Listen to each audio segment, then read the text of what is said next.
The rain was not a gentle thing that night. It fell in relentless driving sheets, whipped by a wind that made the trees along Highway 18 in Cleveland County, North Carolina sway and groan. It was the kind of storm that keeps people indoors, that turns the world outside into a dark, noisy, and unwelcoming place. A night where you check the locks on the doors and feel grateful for the roof over your head. The date was February 13th, 2000, bleeding into the early hours of Valentine's Day. In a small, single-story brick house just off that same highway, a family slept. Harold and Asha Degree, hard-working and respected in their community, were in their bedroom. Their son, 10-year-old O'Brien, shared a room with his little sister. His sister was 9-year-old Asha Degree. She was a fourth grader at Falston Elementary School, described by everyone who knew her as painfully shy, sweet-natured, and deeply attached to her family. She was a homebody. The kind of child who preferred the company of her parents and brother to sleepovers at friends' houses. That weekend had been ordinary, even happy. On Saturday, February 12th, Asha had played in a basketball game at her church. Her team lost, but she had played well, scoring several points. Afterwards, the family visited relatives. Asha was in good spirits. Sunday followed the typical rhythm of a strict church-going household. The Degrees attended services at their local church. Later, Asha went to a sleepover at a cousin's house for a Valentine's party. It was a rare occasion for her to be away from home, and by all accounts, she had fun. Her father picked her up around 9:30 that evening. She came home, changed into her nightclothes, and helped her mother prepare the school clothes and book bags for Monday morning, a school day the day after Valentine's, which fell on a Monday that year. There was no sign of distress, no argument, no visible trouble. The family watched television together before bedtime. Harold Degree checked on the children around 11:30 p.m. Both Asha and O'Brien were asleep in their beds. The storm arrived in the night. Sometime between 2:30 and 6:30 a.m. on Monday, February 14th, the unthinkable happened. Asha Degree woke up first around 5:45 a.m. She got ready for her job at a factory in Shelby. She noticed the power was out, a casualty of the fierce storm. She went to wake her children for school. O'Brien was in his bed. Asha's bed was empty. This was the first cold shock. Asha searched the house, the bathroom, the closets, every room. She woke her husband. Together they searched again, their calls becoming more frantic. Asha was not in the house. The front door was closed but not locked. The deadbolt was not engaged. The storm was still raging outside. They called family members living nearby. Had Asha come to their house? The answer was no. Panic, pure and simple, set in. Harold Degree drove the nearby roads while Asha stayed by the phone. By 6:30 a.m., they called the Cleveland County Sheriff's Office. Their 9-year-old daughter was missing. To law enforcement, the immediate facts presented a bewildering puzzle. A shy 9-year-old girl from a stable, loving home had seemingly vanished from her locked house in the middle of a terrifying thunderstorm. The initial, awful assumption was that she had been taken. A kidnapping, a break-in. But there were no signs of forced entry, no evidence of a struggle in her tidy bedroom. Her parents were cooperative, distraught, and quickly ruled out as suspects. Their alibi was each other, and their grief was assessed as genuine. The investigation immediately focused on the last people to see her. Her brother, O'Brien, said he woke up once in the night to go to the bathroom. He saw Asha in her bed, facing the wall, apparently asleep. He did not recall seeing or hearing anything unusual. The timeline was already fuzzy, a dark space filled with the sound of rain and wind. Who was Asha Degree? To understand the profound mystery of her disappearance, you have to understand the child she was. She was small for her age. She wore her hair in braids, often adorned with barrettes. She was an excellent student, a diligent girl who took pride in her schoolwork. She was so shy that she would hide behind her mother when strangers approached. Her world was compact, safe, and predictable: home, school, church, and family outings. She was afraid of the dark, afraid of dogs, terrified of storms. This detail is the one that echoes louder than any other. The storm that night was severe enough to knock out power. For a child with such fears, the idea that she would willingly open the door and walk out into that maelstrom alone seems incomprehensible. Yet the evidence would soon suggest that is exactly what she did. The hours of that Monday morning were a blur of desperate action. Deputies and volunteers began searching the dense woods surrounding the Degree home and along Highway 18. The rain made the search difficult, washing away potential clues. The family's nightmare was just beginning, and the foundation of the mystery was being laid in the cold February mud. A shy little girl was gone, and the only witness was the storm itself.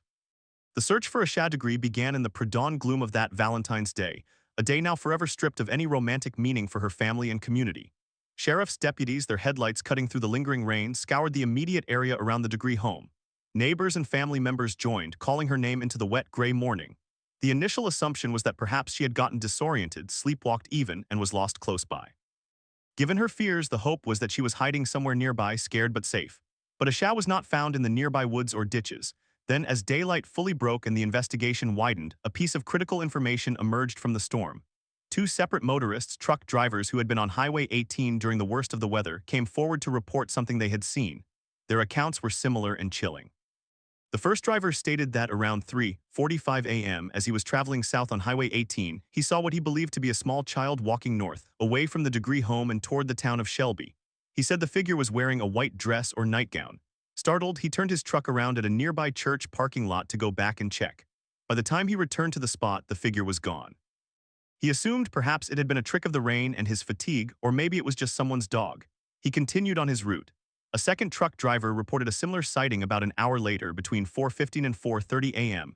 He also saw a small figure in light-colored clothing walking north along the same stretch of highway. This driver was so concerned he pulled over, blinking his lights, considering whether to get out. But as he watched, the figure darted off the roadside and into the trees, seemingly frightened by his approaching vehicle. He reported that the childlike figure moved quickly, disappearing into the dark woods. These sightings changed everything. They suggested that Asha Degree had not been taken from her home but had left it on her own. She was reportedly walking along a dark, two-lane highway in a pounding rainstorm, a highway with no sidewalk, edged by deep drainage ditches and thick forest. The distance from her house to the point of the last sighting was roughly a mile and a half. For a 9-year-old afraid of the dark, storms, and strangers, this behavior was not just unusual, it was profoundly out of character. Investigators now had a direction and a fragile timeline. Sometime after 2:30 a.m. when her brother last saw her in bed, and before 3:45 a.m. when the first trucker saw her, Asha had dressed, left her house, and begun walking up Highway 18. She was reportedly alone. The question of why became a wall that no one could scale. The sheriff's office and the FBI, which quickly joined the investigation, began a massive, coordinated search focused on the area where the second driver said the child had run into the woods. This was a heavily forested tract, dense with underbrush, located near the intersection of Highway 18 and Providence Road. For days, search teams on foot, on horseback, and in all-terrain vehicles combed every inch. They used tracking dogs. They searched abandoned sheds and outbuildings. They dragged nearby ponds. The world was watching a story that made no sense, a cherished little girl who had seemingly chosen to run away from a happy home on the worst possible night. Then a potential break. About a week after Asha's disappearance, on February 23rd, a construction worker named Roy Shin was clearing a wooded lot less than a mile from the Degree home and about a quarter-mile from the highway sighting location. His bulldozer unearthed something from the dirt. It was a small, plastic green and purple hair bow. It was a beret of the type Asha often wore. It was found not on the surface but buried, as if it had been kicked up by the machine from the soil. This suggested it had been there for some time, perhaps since the night she vanished. It was the first tangible piece of evidence that seemed to place Asha in those woods, but nothing else was found, no other clothing. No footprints in the mud that could be definitively linked to her. The trail, such as it was, ended in that patch of forest. The picture that was forming was confusing and contradictory. The witness sightings seemed credible, two independent accounts from individuals with no connection to the family. The buried beret suggested she had been in that area, but the why remained a complete mystery. Investigators explored every angle. Had she been sleepwalking? Medical experts consulted by the family and police considered it, but sleepwalking episodes of this duration and complexity, involving getting dressed and walking over a mile in a storm, were considered extremely rare. Had she been upset about something, her parents and brother could think of nothing. She had not been scolded. There was no big test at school she was dreading. The basketball loss was not taken hard. The investigation delved into her personal life at school. Teachers described a quiet, well-behaved student. She had friends but no conflicts. There were no reports of bullying. A classmate would later mention that Asha had been reading a book in school about a child who runs away, but the significance of that was unclear. It was a detail, one of many that would be cast about in the coming years, but it provided no concrete motive. The focus also turned to the possibility of grooming. Could someone have convinced this shy child to meet them in the middle of the night? The logistics were daunting. How would they communicate? The Degree home had one phone line in the living room. Asha did not have unsupervised access to it. There was no computer in the home. This was the year 2000, and internet access was not commonplace in rural households. Yet the idea persisted because it seemed to offer an explanation for the inexplicable, a reason for her to overcome her fears and leave. But if she was meeting someone, why walk along a highway in a storm? Why not wait to be picked up closer to home? For Harold and Aquila Degree, the days were a cycle of dread, hope, and crushing despair. They made public appeals, their faces etched with a pain that was visceral to anyone who saw them. They pleaded for their daughter's safe return.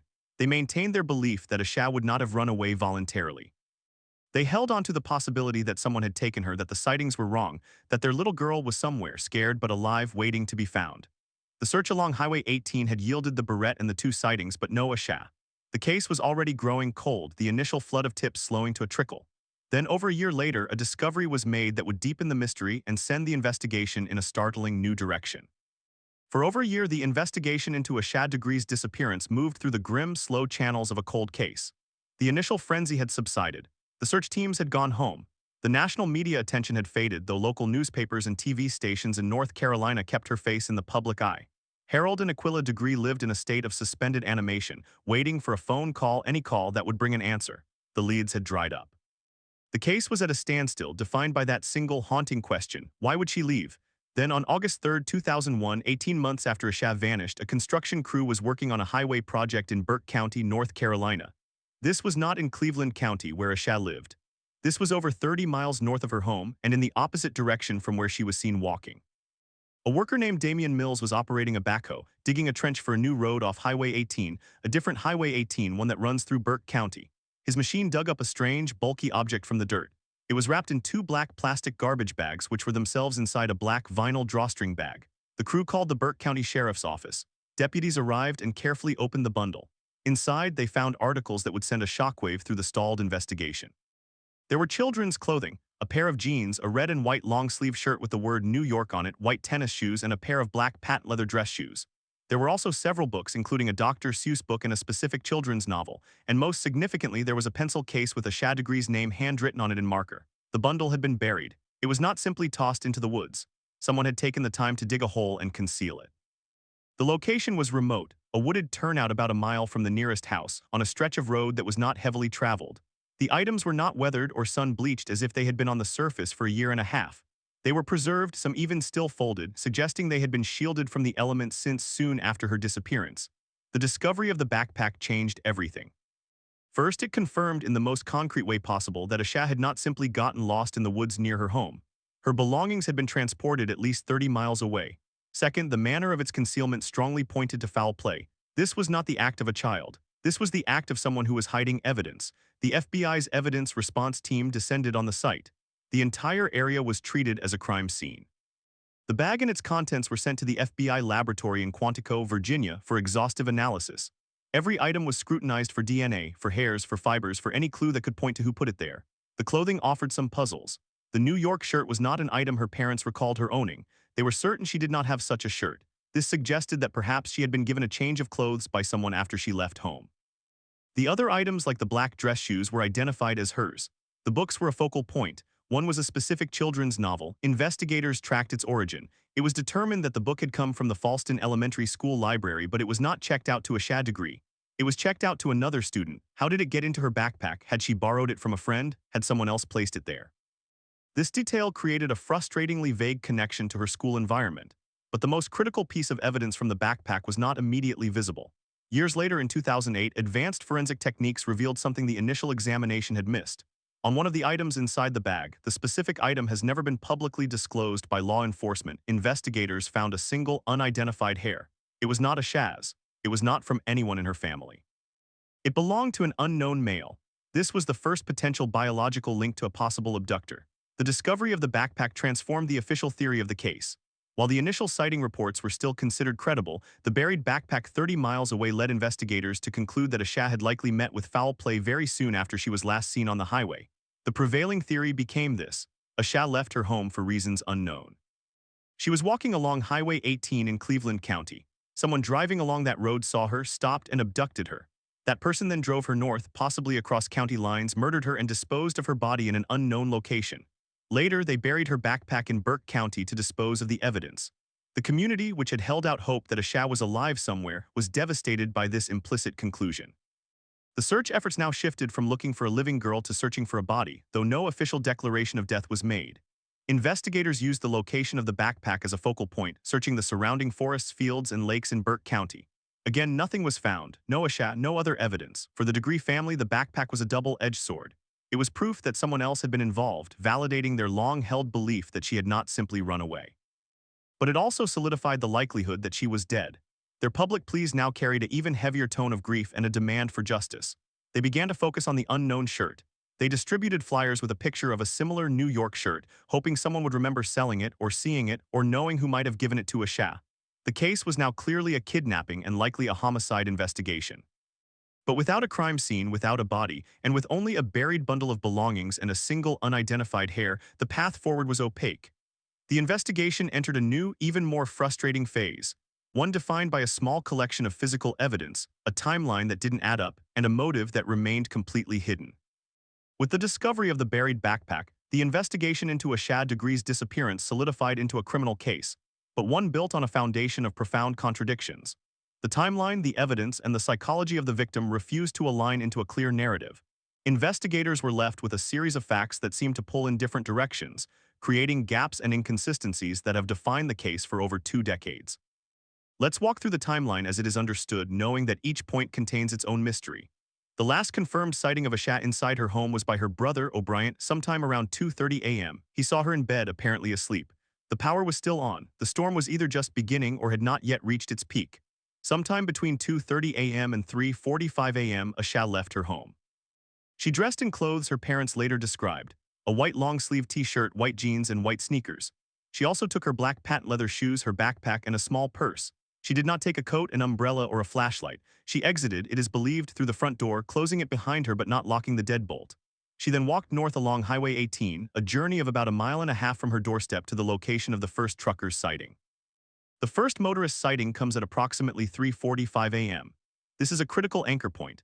It means that in the span of roughly 75 minutes, Asha dressed, gathered her belongings, left her house, and walked a significant distance along a dark, rural highway in a storm. This suggests purpose, not a sleepy, confused wandering. The second sighting between 4:15 and 4:30 a.m. places her in roughly the same area, now reacting to a vehicle by running into the woods. After this, there are no more credible sightings. She vanishes. Here is where the first major inconsistency arises: the weather and her character. The meteorological data confirms a severe thunderstorm with heavy rain and high winds swept through Cleveland County in the early hours of February 14th. Neighbors reported the storm being loud enough to wake them. For a child documented as terrified of storms, darkness, and dogs, the act of voluntarily walking into that conditions is the central, baffling heart of the case. Investigators and psychologists have wrestled with this. Could a motivation have been so powerful it overrode these deep-seated fears? If so, what could that motivation possibly have been? Then we have the evidence itself, which creates another layer of dissonance. The backpack found 18 months later and 30 miles north tells a story of disposal and concealment, but its contents raise questions. The New York shirt is the foremost puzzle. Her parents were adamant she did not own it. If Asha was abducted and killed soon after her disappearance, as the buried backpack suggests, when and why did she change her clothes? Did her abductor give her the shirt? Was it a gift or a lure used earlier to gain her trust? The presence of this unknown item indicates an interaction between Asha and someone else, an interaction that likely involved planning or grooming. The library book found in the backpack, the one not checked out to her, points a faint finger toward her school environment. It suggests a possible connection to a classmate or perhaps someone posing as one, but no suspect or person of interest was ever developed from this lead. The most concrete piece of evidence from the backpack is the unidentified male hair found in 2008. This scientific fact confirms that someone other than Asha or her immediate family handled the items in that bag. It is the strongest indicator of foul play, yet without a matching DNA profile in any criminal database, it is a clue that points nowhere. There is also the troubling detail of the barrette found near the sighting location. It was discovered buried, not on the surface. This could mean it was trodden into the mud that night and later covered by leaf litter and soil. But it also introduces an unsettling possibility. Could Asha have been in those woods, perhaps pursued or hiding, and lost the barrette in a struggle? The fact that nothing else, no other clothing, no clear footprints, was found in that area remains a problem. The official investigation has leaned heavily on the theory that Asha left on her own, was abducted by a stranger in a vehicle along Highway 18, and was murdered. This theory accommodates the witness sightings and the disposed of backpack, but it does not cleanly resolve the why of her initial departure. The grooming theory is often invoked to bridge this gap. The idea is that someone, perhaps someone known to her from the community, church, or school, had gained her trust over time and convinced her to meet them that night. This person would have known her fears and might have used a powerful incentive or a fabricated emergency to coax her out. But how was this communication accomplished? In 2000, in a home with one landline phone in a common room and no internet, the opportunities for private, prolonged communication between a 9-year-old and an adult were extremely limited. It would have required face-to-face conversations in places where they would not be overheard, perhaps at school, at the church basketball game, or at the family Valentine's party. Investigators have surely looked at every adult in her orbit, but no one has ever been publicly named as a suspect. The other possibility is that her departure was impulsive, sparked by something that happened at the Valentine's party or a small, unnoticed upset at home. But an impulsive decision does not explain the packed backpack, the change of clothes, or the determined walk in a specific direction in a storm. It also doesn't explain the New York shirt or the buried evidence. These gaps and inconsistencies have allowed other, darker theories to circulate. Some have questioned the reliability of the motorist sightings, though law enforcement has consistently found them credible. Others have wondered about the possibility of an accidental death within the home, followed by a panicked cover-up, but this is directly contradicted by the witness accounts and the complete lack of any forensic evidence in the house to support such a scenario. The FBI and local law enforcement have repeatedly stated they believe the parents are not involved. So we are left with a timeline that has a child performing an act of incredible bravery or stupidity contrary to her entire nature. We have physical evidence that confirms an abduction and concealment, but also introduces unknown elements like a strange shirt and a library book. And we have a single hair, a ghost of a person who may hold the answer, waiting in a database for a match that has never come. The weight of these unresolved questions has fallen for 24 years on the shoulders of the Degree family and the detectives who have refused to close the file. For them, the gaps are not academic. They are a chasm of absence where a daughter and a sister should be. The story of Asha Degree is not one that offers resolution. It is a story suspended in the tense, silent space between a set of facts and the truth they refuse to reveal. For over 2 decades, the case has been sustained by the relentless dedication of her family and the periodic re-examination of evidence by law enforcement. It exists in the realm of theories, each one an attempt to bridge the unbearable gaps in the narrative, each one falling short of a complete picture. The major theories have been discussed, dissected, and debated by investigators, journalists, and the online true crime community. They are worth restating clearly, for they represent the only paths out of the maze. The first and most officially supported is the stranger abduction grooming theory. This posits that someone known to Asha or who had become familiar to her orchestrated her departure. This person exploited her trust, perhaps using a reward or a ruse, a secret Valentine's gift, a promise of an adventure, or a fabricated story about a family emergency, to convince her to leave her home and meet them. This would explain how her fears were overcome. She walked to a pre-arranged meeting point along Highway 18 where she was picked up. The abductor then drove her north, killed her, disposed of her body, and later buried the backpack to eliminate evidence. The unknown New York shirt supports this as a gift or a change of clothes provided by the perpetrator. This theory aligns with the witness sightings, the buried backpack, and the unidentified male hair. Its greatest weakness is the lack of an identified suspect and the logistical challenge of secret communication in Asha's world. The second is the impulsive flight theory.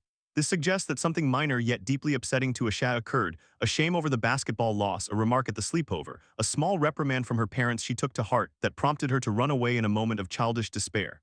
She packed her bag and left with no destination in mind. On the road, she was then abducted by an opportunistic predator who happened upon her. This theory explains the initial departure without requiring complex grooming. However, it struggles to account for the specific timing in a storm, the packed bag suggesting forethought, and most significantly, the curated contents of the buried backpack, which suggest the abductor had time and presence of mind to gather and conceal her belongings. The third, less supported but persistent in online forums, is the misidentification sighting error theory. This questions the reliability of the truck drivers. Could they have seen someone or something else? If the sightings are discounted, then the entire premise that Asha left on foot collapses. This opens the door to other possibilities, including the idea that she was taken directly from her home. But this theory must contend with the fact that 2 independent witnesses reported seeing a small child and that the buried barrette was found near that location. Law enforcement has consistently stood by the credibility of these witnesses.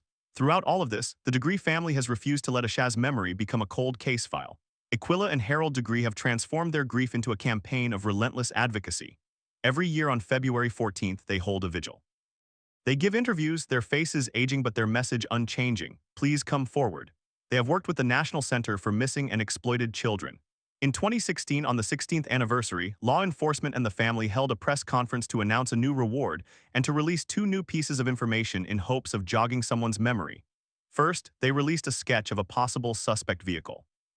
Witnesses had reported seeing a dark green 1970s model Lincoln Continental Mark IV or a Ford Thunderbird in the area of Highway 18 around the time Asha disappeared. The car was described as having rust around the wheel wells. This was a specific, tangible clue, a classic car that someone might remember. Second, and more intriguingly, they revealed that in the years after her disappearance, there had been possible sightings of Asha. These were not from the night she vanished, but later. They referred to tips that a girl resembling Asha had been seen in a convenience store in Charlotte, North Carolina, and possibly at a rest stop in another state. These tips were investigated and could not be confirmed, but they were released to stress the possibility, however slim the family clings to it, that she could be alive. The case remains open and active with the Cleveland County Sheriff's Office and the FBI. The evidence, the backpack, the clothing, the hair, is preserved. Advances in DNA technology offer a fragile hope. That single male hair awaits a match, perhaps from a future arrest for another crime, a familial DNA link, or a direct comparison if a suspect ever emerges. So why does this case, among thousands of others, hold such power and persistence? It is because it violates our deepest understandings of safety. It happened inside a locked home in a tight-knit family to a child who embodied innocence and vulnerability. It forces us to confront the fact that the world can breach those walls in ways we cannot predict or understand. The image of a small girl in white walking deliberately into a black, stormy night is an echo of every parent's worst nightmare. It also persists because of the profound disconnect between who Asha was and what she allegedly did. We cannot reconcile the two. That dissonance is uncomfortable. It demands an answer. We want to believe that behavior is consistent, that character is predictable. Asha's story tells us it might not be, or that we can never truly know what goes on in the heart and mind of another, even a child we love. The ending of this story is not an ending. It is a long, silent pause. It is Harold and Aquila Degree waiting by a phone that has not rung with the right call for 24 years. It is a sheriff's detective opening a file cabinet, looking at a photocopy of a New York shirt and wondering who bought it. It is the sound of wind on a stretch of Highway 18, a sound that once mixed with the rain and maybe, just maybe, with the footsteps of a little girl who was here one moment and gone the next. The questions are all that remain. Did someone convince you to walk into that darkness, Asha? Were you meeting a friend or a monster? Do you rest somewhere in the quiet earth of the Carolinas, or do you live another life, a ghost with a memory you cannot explain? And for the rest of us, the listeners who have followed this trail of facts into a thicket of uncertainty, the question is simpler. If a child like Asha Degree can vanish without a trace from the center of a loving home, then where does safety truly lie? There is no answer in the wind. Only the whisper of the question, carried on year after year, waiting for someone somewhere to finally speak up.